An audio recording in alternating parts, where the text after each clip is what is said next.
कुछ कहानियां खत्म नहीं होती, वे एक नए सच की ओर रास्ता खोलती हैं। अजय ने हवेली से तो जान बचाई, पर हवेली ने उसके अंदर एक सवाल छोड़ दिया। क्या असली भूत वही था जिसे उसने हराया, या उससे भी बड़ा कोई सच था? हवेली से लौटने के बाद अजय में बहुत बदलाव आ चुका था। उसके अंदर अजीब सी बेचैनी रहती।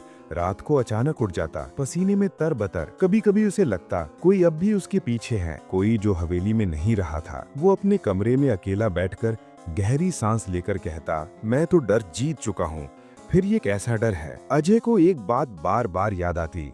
जब आरती की आत्मा मुक्त हो रही थी, तभी उसने एक बहुत धीमी आवाज में कहा था, अभी एक और छाया बची है। और उस समय अजय समझ नहीं पाया था। अब उसे लगने लगा था शायद वो छाया उसके साथ घर तक आ गई है। एक रात अजय देर से घर आ रहा था। गलियां शांत थी। अचानक पीछे किसी के कदमों की आवाज, टक टक टक। अजय मुड़ता है, कोई नहीं। वो तेज चलता है, कदमों की आवाज और तेज। जब दौड़ता है तो आवाज भी दौड़ने लगती है। वो डरते हुए घर में घुस जाता है, दरवाजा बंद करता है। पीछे से वही आवाज, तुमने एक आत्मा को आजाद किया, दूसरी को क्यों भुला दिया? कमरा ठंडा पड़ जाता है। अजय सोचता है शायद ये उसकी कल्पना हो, पर एक रात जब वो बाथरूम के आईने के सामने खड़ा था तो उसने देखा उसके पीछे एक काली परछाई। चेहरा नहीं, बस गहरी धुंधली आकृति, जैसे वो कह रही हो, मेरा सच अभी अधूरा है। अजय हिम्मत जुटाकर पूछता है, तुम कौन हो? परछाई धीरे धीरे बोली,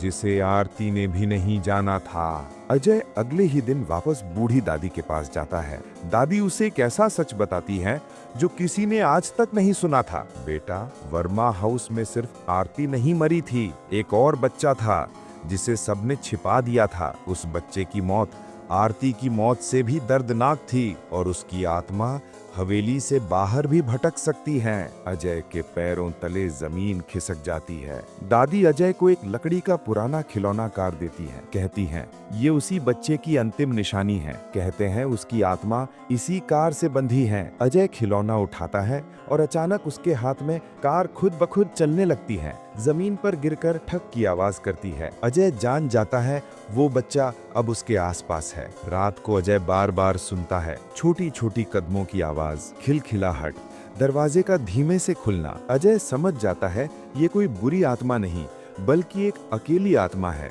जो अपनी कहानी कहना चाहती है। अजय धीरे से बोलता है, मैं सुनूंगा, बताओ क्या चाहते हो? कमरे की हवा ठंडी हो जाती है और सामने एक नीली सी चमक दिखाई देती है। एक छोटा बच्चा, छाया जैसा पर मासूम।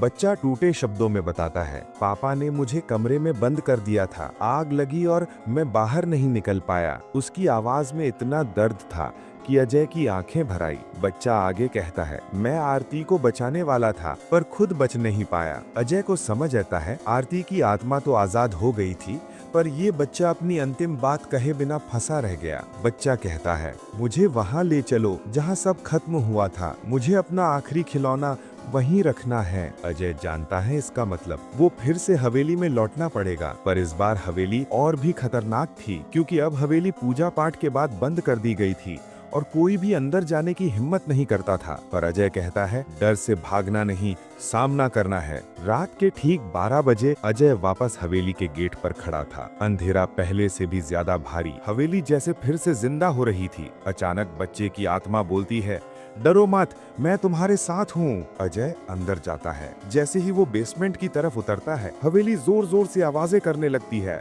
धड़ाम, ठक, गुड़नाहट, चीखें, दीवारें कांपने लगती हैं, जैसे हवेली उस बच्चे को वापस नहीं आने देना चाहती। अजय चिल्लाता है, मैं सच को खत्म करके ही जाऊंगा। अचानक एक काली हवा का झोंका उस पर हमला करता है। अजय गिर जाता है, लेकिन खिलौना कार उसके हाथ से छूटकर सीधे उसी जगह जाकर रुक जाती है जहां बच्चे की मौत हुई थी। बच्चे की आत्मा धीरे धीरे रोशनी में बदलती है। वो मुस्कुराकर कहता है, अब मैं जा सकता हूँ, क्योंकि आज किसी ने मेरी कहानी सुनी। रोशनी आसमान में उठती है और हवेली अचानक शांत हो जाती है। अजय थक कर जमीन पर बैठ जाता है। हवेली फिर से पूरी तरह शांत। अजय हवेली से निकलते समय उसकी ओर मुड़कर कहता है, सच कितना भी गहरा क्यों न हो, अगर उसका सामना कर लिया जाए तो हर डर खत्म हो जाता है। गांव वाले उसके पैरों में गिरते हैं। बेटा, तूने 2 आत्माओं को शांति दी है। दादी कहती हैं, आज तू सिर्फ बहादुर नहीं, रक्षक बन गया है। मॉरल ऑफ द स्टोरी, डर हमेशा अंधेरा नहीं होता। कई बार वो एक कहानी होती है जो सुनी जाना चाहती है। जब हम किसी की पीड़ा समझते हैं तो हम सिर्फ डर को नहीं हराते, बल्कि इंसानियत को भी जगा देते हैं।